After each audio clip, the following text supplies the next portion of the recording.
Hello friends, চলে এসেছি আর একটা বাংলা থেকে ইংলিশ ডেলি যেই সেন্টেন্সেসগুলো আমরা বলি সেই রকমই একটা ট্রান্সলেশন শেখার ক্লাস। চলো আজকের ক্লাসটা স্টার্ট করি।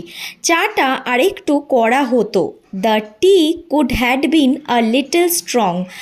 আপনি যে বিষয়টা নিয়ে ভেবেছেন সেটা আমার জানা ছিল না। I did not know you would think about this matter so much. একবার ঝুঁকি নিয়ে দেখাই যাক। Let's take the risk once and see what happens. তোমার উপহারটা আমার খুব পছন্দ হয়েছে। I liked the gift very much which you gave me. এই জিনিসগুলো আমি ধারে এনেছি। I bought all these things on credit. ধার করে কিছু কেনাকে ধার কথাটার মানে হচ্ছে ক্রেডিট। ওকে, আমরা সূর্যাস্তের আগে ফিরে আসব। We will return before sunset. গল্পটি আমার ভালো লেগেছে। I liked the story very much. আর কতটা হাঁটতে হবে? How much long to walk. কাল অবশ্যই এসো কিন্তু। Positively come tomorrow.